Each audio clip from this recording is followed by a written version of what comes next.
नाशिकच्या प्रज्ञा पाटील यांनी सलग 102 तास योग करून नवा विश्वविक्रम रचलाय।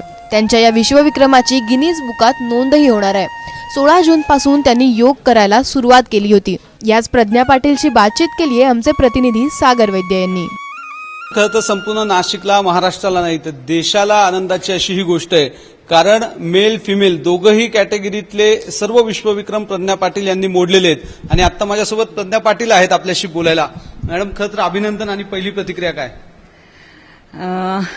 मला तर शब्द सुचत नाहीये, कारण की नुकतंच मी रेकॉर्ड म्हणून खाली बाहेर आलेले आहे आणि तुम्ही माझी मुलाखत घ्यायला आलेले आहात आणि ह्या एवढी सगळ्याची गर्दी बघून, सगळ्यांचं प्रेम बघून मला काही शब्द सुचत नाहीये। मॅडम, कशी तयारी केली होती? खरं तर हे फार मोठं आव्हान होतं।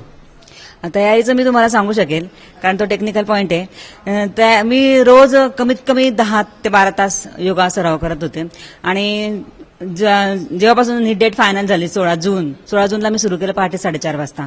तर त्याच्या 1 महिना अगोदरपासून मी लिक्विड डाएटवर होते पूर्णपणे आणि आताही नंतर 8 दिवस लिक्विड डाएट असणार आहे।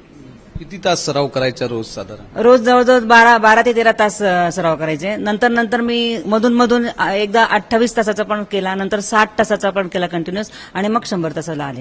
मॅडम, मला सांगा की घरात तुमच्या कुटुंब आहे, तुम्ही एक चांगल्या उद्योजिका पण आहे, कुटुंबातल्या लोकांची कशी मदत झाली? कुटुंब मागे पाठीशी असल्याशिवाय कोणी कुठलाही अशा पद्धतीचा विक्रम काय साधं कामही करू शकणार नाही। कुटुंबाने मला खूप चांगल्या पद्धतीने मदत केलेली आहे। मी प्रॅक्टिससाठी 4-4, 5-5 दिवस घरात नसायचे। मुलांचा खाण्यापिण्याचे पण भरपूर हाल व्हायचे, पण त्यांनी कधी मला कंप्लेंट नाही केली किंवा कधी म्हणजे रागही नाही केला माझ्यावर। मॅडम, मला सांगा, उद्या जागतिक योगा दिन आहे, आपला विक्रमही आज पूर्ण होतोय, काय आपलं या निमित्तानं सांगा? उद्या योगा म्हणजे जागतिक योगा डे आहे आणि त्याला जोडून माझा हा उपक्रम आता झालेला आहे। तर मी सगळ्या भारतीयांना तर सांगू इच्छितेच, परत सगळ्या जगातल्या लोकांनाही सांगू इच्छिते की yoga is a lifestyle he tagline तुम्ही सगळ्यांनी वापरा, कारण योगा हे आयुष्य जगण्याची शैली आहे। योगा म्हणजे फक्त व्यायाम करणे किंवा प्राणायाम करणे किंवा आहार घेणे हा योगा नसून योगा ही लाईफस्टाईल आहे। तर ती लाईफस्टाईल तुम्ही समजावून घ्या आणि ती अडॉप्ट करा, तर तुम्हाला कुठलाही त्रास होणार नाही।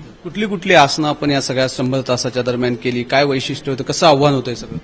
ह्या 100 तासाच्या जेव्हा मी आसनं केली तर आमचे गुरुवर्य जे आहे विश्वासजी मंडलिक यांनी पूर्ण मार्गदर्शन केलं मला आणि स्थिर सुखम आसनम हे पतंजली योगसूत्रामध्ये सांगितलं गेलेलं आहे। त्या पद्धतीने मी या ठिकाणी पूर्णपणे आसनं केलेले आहेत। त्या पद्धतीत जेव्हा आपण आसनं करतो तर पूर्णपणे ब्रिथिंगवर फोकस व्हावं लागतं, स्वतःवर फोकस व्हावं लागतं, आजूबाजूचं विश्व विसरावं लागतं आणि होल्ड करावं लागतं। म्हणजे एकच पोस्चरमध्ये जवळजवळ 30 मिनिट्स, 40 मिनिट्स, 50 मिनिट्स आपण राहू शकतो।